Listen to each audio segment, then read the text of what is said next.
बिस्मिल्लाहिर्रहमानिर्रहीम। मेरा नाम डॉक्टर हमाद है और मैं ईएनटी स्पेशलिस्ट हूँ और पार्क लेन में प्रैक्टिस करता हूँ। जो मैंने अभी टॉपिक उठाया है, जो मैं हर हफ्ते या महीने में 3-4 वीडियोस बनाता हूँ ईएनटी एंड हेल्थ के ऊपर, उसके ऊपर जो टॉपिक मैंने अभी, बहुत कॉमन डिजीज़ है, दैट इज़ हेयरिंग लॉस। कि जी हेयरिंग लॉस क्या है, तो हम बात करेंगे हेयरिंग लॉस जिसके अंदर नर्व डैमेज होती है। लेकिन पहले मैं आपको एक रिव्यू दूंगा कि टाइप्स ऑफ हेयरिंग लॉस क्या होती है, कि कितने टाइप के होते हैं। तो एक हेयरिंग लॉस का मतलब होता है ना सुनना। अब उसके अंदर दो चीज़ें हैं, हेयरिंग लॉस एंड डेफनेस, यानी कि एक में आपको आवाज़ नहीं आ रही जो पहले आ रही थी, और एक में आवाज़ आपको आहिस्ता आहिस्ता की कम हुई और एकदम कम हो गई है। कंप्लेंट्स दो होती हैं। एक होता है मरीज़ कहता है कि सर मैं नहाने गया और मेरे कान में पानी चला गया, मेरा कान बंद हो गया, ये हेयरिंग लॉस है। एक मरीज़ कहता है जी कि मैं जहाज़ में ट्रैवल करता हूँ, मैं पायलट हूँ या मैं एयर होस्टेस हूँ, मेरे पास बहुत ऐसे आती है जिनके कान, क्योंकि एयर होस्टेस का और पायलट्स का कान का ठीक होना बहुत ज़रूरी है, because travel ascend and descent हमारे कानों को ख़राब करता है, वो नोज़ के थ्रू बैलेंस करता है वो। तो वो आती है, वो कहती है सर हम फ्रीक्वेंट ट्रैवलर्स हैं, लेकिन हम जब भी लैंड करते हैं पहले 2 मिनट में कान खुलता था, अब ये 50 मिनट में खुलता है, और कभी कभार तो ये 3-3 दिन नहीं खुलता। ये भी हेयरिंग लॉस है। फिर वैक्स जमा हो जाती है, कुछ अरसे बाद आपको लगता है महीने से मेरा कान बंद है, you are hard on hearing, आप हैंड फ्री लगाते हैं तो आपको कम आवाज़ आती है, टीवी ऊंचा सुनना शुरू हो जाते हैं, वो हेयरिंग लॉस है।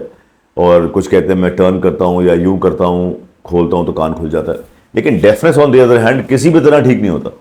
वो एक हिस्ट्री लंबी होगी जिसके अंदर वो कहेगा सर आहिस्ता आहिस्ता मेरी आवाज़ कम हो रही। अब मेरे पास 3-4 सिम्टम ऐसे हैं जो मैं फील कर रहा हूँ, वो कि मैं जब 10 लोगों में बैठा होता हूँ तो मुझे कुछ की आवाज़ें समझ नहीं आती, वो क्या बात कर रहे हैं, मैं कुछ लफ्ज़ मिस कर जाता हूँ।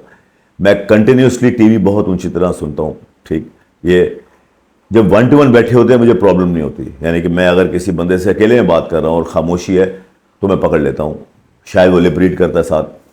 चौथी, जो वो कंप्लेन करते हैं कि मैं ऊंचा बोलना शुरू हो गया हूँ, बिकॉज अल्लाह ताला ने एक सिस्टम बनाया हुआ है कि आप जब बात करते हैं आपकी आवाज़ अपने कानों में जाती है और यू कंट्रोल योर वॉइस, कि आप कितना शाउट कर रहे हैं। वो जो रीबाउंड फिनोमेना है वो उनका ख़त्म हो जाता है या बहुत कम हो जाता है। दे थिंक कि मेरी आवाज़ नहीं निकल रही, या तो बहुत लाउड हो जाते हैं या वो बहुत साइलेंट हो जाते हैं, नीचे हो जाते हैं।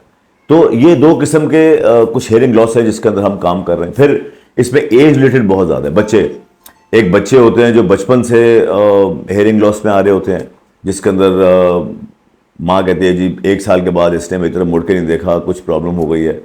कुछ बच्चे 9 साल में हेयरिंग लॉस में आते हैं, वो होता है एडिनॉइड्स। मैंने एक एडिनॉइड्स की वीडियो बनाई है, प्लीज़ उसको रिव्यू जरूर कीजिएगा, मेरे चैनल पे है, कि एडिनॉइड्स और नाक बंद होने से हमारे कान क्यों बहरे होते हैं। कुछ के कानों से पस आती है तो वो भी हेयरिंग लॉस में जाते हैं। तो ये एक रिव्यू है कि हेयरिंग लॉस किस किस्म का है, डेफनेस किस किस्म की है। तो हम जो आगे बात करेंगे वो डेफनेस के ऊपर करेंगे, यानी sensi neural hearing loss, nerve deafness, जिसके ऊपर जो ठीक नहीं हो सकती या बहुत जल्दी कंट्रोल नहीं होती, लेकिन उसको प्रिवेंट कैसे कर सकते हैं। ठीक है, थैंक यू।